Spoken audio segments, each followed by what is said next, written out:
एक समय की बात है। एक बार एक राज्य था। उस राज्य के राजा के अपने मित्र राज्य के साथ बहुत अच्छे व्यवहार थे, यानी ये सभी के अच्छे दोस्त थे। सभी के यहाँ आना जाना लगातार लगा रहता था, इसलिए सभी राज्य के राजा उनके लिए कुछ न कुछ भेजते रहते थे। कभी जेवर, कभी खाने का कुछ, कभी वस्त्र, कुछ न कुछ देते रहते थे। एक दिन उनके दरबार में एक विदेशी मेहमान आया। उसने जाते समय राजा की मेहमान व नवाजी से खुश होकर राजा को एक पत्थर उपहार दिया। राजा को वो पत्थर बहुत पसंद आया।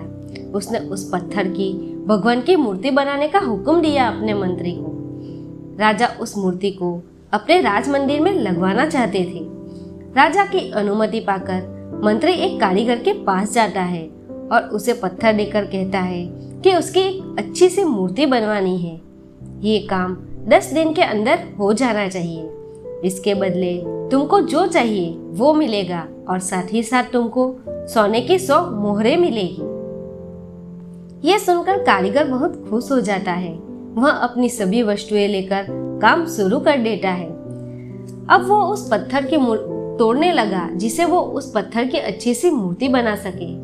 कई बार चोट मारने पर भी पत्थर नहीं टूटा। उसने पत्थर पर लगभग 50 चोट मारी, लेकिन नहीं टूटा। अंत में एक चोट मारकर ही वो कहता है, अब ये काम मुझसे नहीं होगा। जब इतनी चोट खाने पर भी पत्थर नहीं टूटा तो अब क्या खाक टूटेगा। वो उस पत्थर को वापस मंत्री को दे देता है और कहता है उसकी मूर्ति नहीं बन सकती, लेकिन मंत्री को तो किसी भी हाल में मूर्ति बनवानी थी, क्योंकि राजा का हुक्म जो था। मंत्री उस पत्थर को लेकर एक साधारण कारीगर के पास जाता है। जैसे ही उस कारीगर ने एक चोट मारी, वो पत्थर टूट गया तो वो मूर्ति बनाने लगा। मूर्ति बनाकर उसने मंत्री को दे दी। मंत्री ने उसे मोहरें दी। अब वो मंत्री जाते जाते एक ही बात सोच रहा था, अगर उस पहले वाले कारीगर ने एक अंतिम प्रयास भी किया होता तो ये सोने की मोहरें उसकी होती। ये कहानी आपको क्या सिखाती है? हम कई बार मेहनत भी करते हैं, लेकिन फिर भी काम को अधूरा छोड़ देते हैं, ये सोचकर कि अब तक नहीं हुआ तो आगे भी नहीं होगा। ये शायद मेरे लिए है ही नहीं, मेरी किस्मत में ही नहीं, मुझसे होगा ही नहीं। पर आपको एक बार और करने की जरूरत है, थोड़ी सी मेहनत और करने की जरूरत है, थोड़ा सा पेशेंस और रखने की जरूरत है।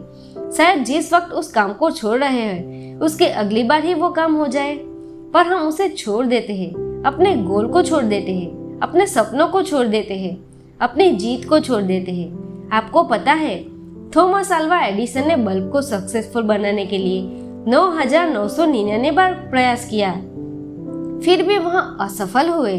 जब सफल हुए तब किसी ने उसे पूछा, इतने बार असफल होने पर भी वो मायूस क्यों नहीं हुए, उन्होंने अपना काम क्यों नहीं छोड़ा? तो उन्होंने एक ही जवाब दिया, मुझे उन अनसक्सेसफुल अटेम्प्ट से पता चला कि इतने सारे तरीके हैं जिसे मुझे दोहराना नहीं है। कुछ समय तक आपका काम नहीं हुआ, उसका मतलब ये नहीं कि हम रुक जाए, हार मान ले, क्योंकि मेहनत असर जरूर दिखाती है, किसी को जल्दी तो किसी को देर से। तो हार मत मानो, मेहनत करो। जब तक तोड़ेंगे नहीं तब तक छोड़ेंगे नहीं, यही कहानी हमें हमारे दिमाग में रखनी है। दोस्तों, अगर आपको मेरा वीडियो पसंद आए तो मेरी चैनल को सब्सक्राइब कीजिए, वीडियो को अपने दोस्तों के साथ शेयर कीजिए। धन्यवाद।